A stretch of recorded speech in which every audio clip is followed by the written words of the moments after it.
Então vamos usar o método das frações parciais para fazer o cálculo desta transformada inversa, para encontrar o g de t. Note que eu estou assumindo g de s causal. Então vamos primeiro fatorar, definir a região de convergência considerando que esse sistema deve ser um sistema causal, ou a função g de t deve ser uma função causal. Depois a gente vai usar o método de frações parciais e o método que a gente usava em cálculo 4 para verificar todo o processo. Né? Então vamos começar aqui. Fatoração. Então vamos escrever g de s como tem um zero no numerador, s igual a 0, 0 no numerador,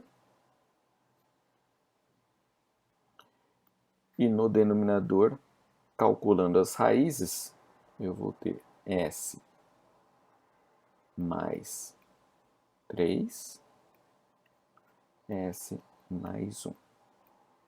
Por que esses valores? Raízes, s igual a menos 3, s igual a menos 1. Eu estou usando esse s escrito dessa forma para a gente não confundir esse s com 5, eventualmente. Tá? Assim fica bem distintivo. Bom, vamos colocar aqui, marcar os polos e zeros no diagrama de polos e zeros. Primeiro fazemos o nosso plano S, parte real de S, parte imaginária de S, e eu vou ter um polo em menos 1, um polo em menos 3. Então eu tenho uma fronteira passando por menos 3 e uma fronteira passando por menos 1. Tem um zero na origem, não tenho fronteiras em zero. Tá? Como eu disse que o sistema é causal, eu tenho que ter uma situação de uma função g de t cuja região de convergência esteja à direita da fronteira mais à direita. Por quê?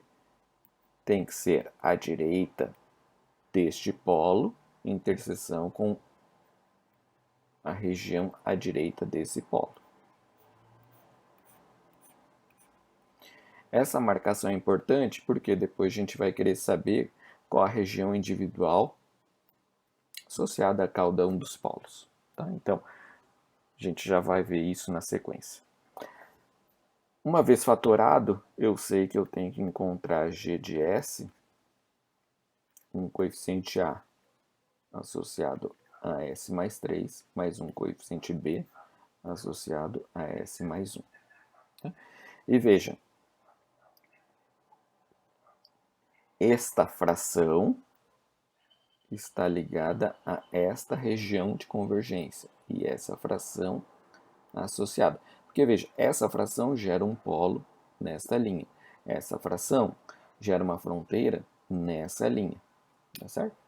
A gente já vai discutir um pouco melhor isso. Tá? Mas eu já tenho ideia de qual a região de convergência dessa fração e a região de convergência dessa fração, para que a interseção dessas duas regiões de convergência seja a curva vermelha do sistema causal.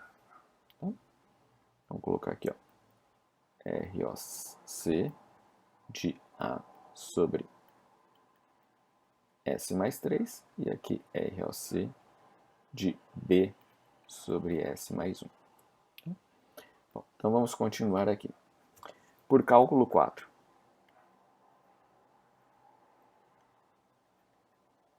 Como nós faríamos? Então, tiraria o mínimo, retornando ao polinômio do denominador,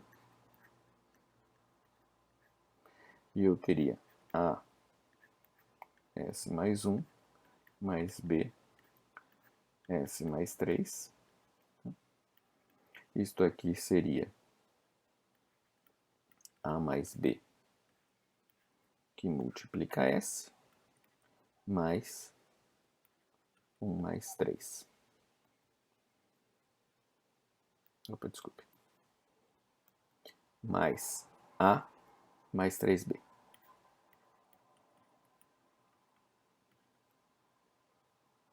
dividido por S mais 3, S mais 1. E aí eu compararia este termo com o 10 e este termo com o mais 0, implícito aqui que eu teria. Tá? Então, vamos colocar aqui A mais B igual a 10, A mais 3B igual a 0. Basicamente, o que a gente vai ter? A igual a menos 3B. Retornando nessa expressão, nós vamos ter A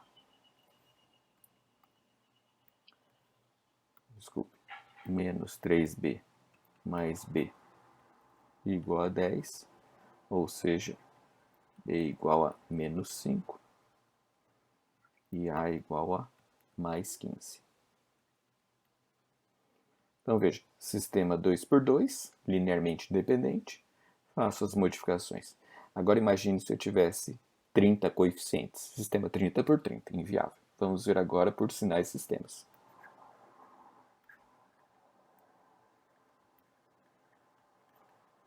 Eu falo por sinais sistemas, mas o método das frações parciais é melhor entendido pelo procedimento que a gente fez em vista de influência de distintos polos sobre o ponto onde está presente um dos polos. Então, o método Quark de cálculo 4 seria uma versão parcial desse processo. Então vamos ver. O coeficiente A é encontrado multiplicando G de S por S mais 3. Tá? Então, veja, vou eliminar esse termo de G de S e aplico o limite de S tendendo a menos 3, tá? Que é o valor que zera esse termo. Então, o que nós vamos ter? Limite de S tendendo a menos 3 de S mais 3, 10S dividido por S mais 3, S mais 1. Então, como falei, nós cancelamos este zero e no lugar do restante a gente vai ter menos 30 dividido por menos 2, que é o valor 15. Veja, valor 15 que a gente esperava. O B, limite S tendendo a menos 1, S mais 1, que vai simplificar com o outro fator do denominador de G de S. Limite S tendendo a menos 1,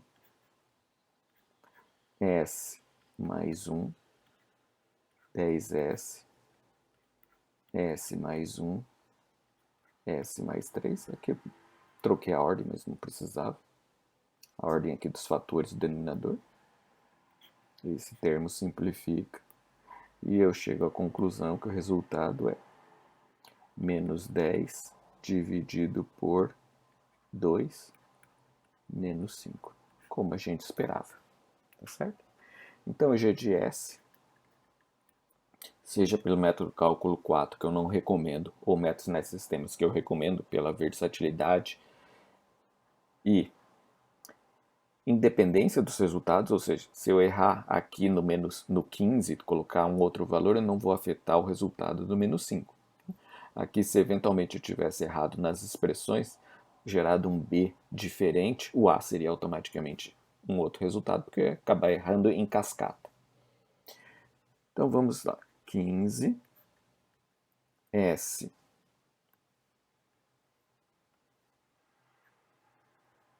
mais 3 mais menos 5 S mais 1.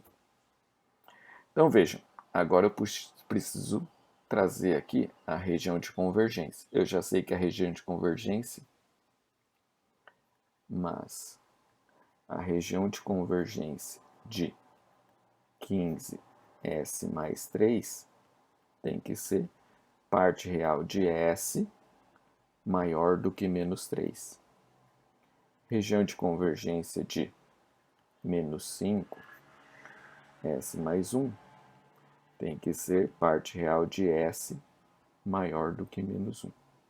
Quando eu tenho essa situação, eu tenho versões causais individuais, tá?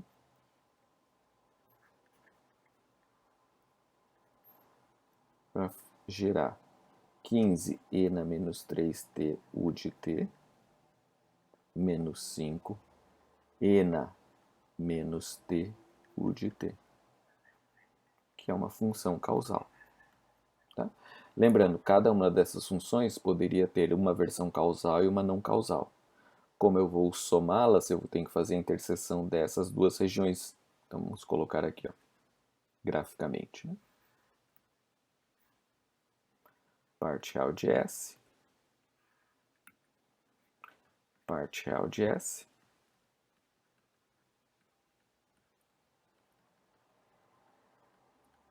então veja, associado a essa primeira fração, eu tenho um polo em menos 3, duas possibilidades, direita e esquerda. Se eu considerar esta região de convergência,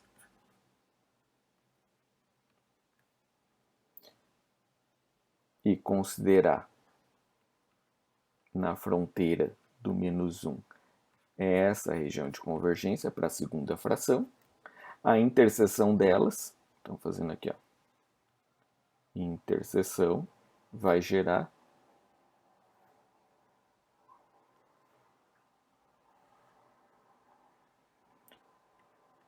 a região de convergência do próprio G de S. Então veja, a parte região de convergência é como se fosse uma operação inversa.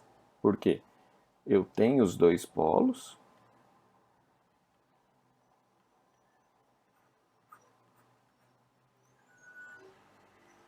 vou colocar assim, igual. Eu tenho os dois polos,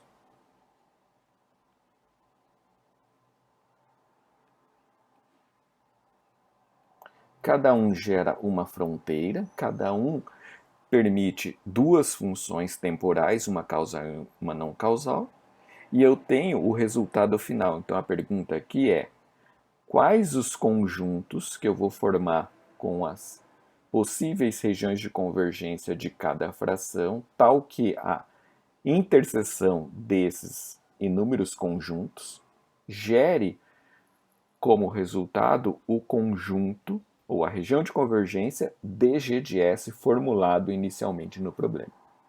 Tá certo? A gente vai fazer mais variações envolvendo essa questão de região de convergência. Tá?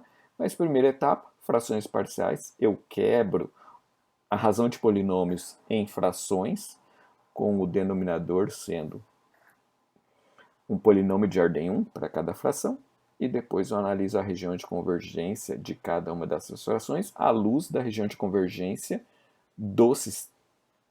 fornecida, tá? De G de S.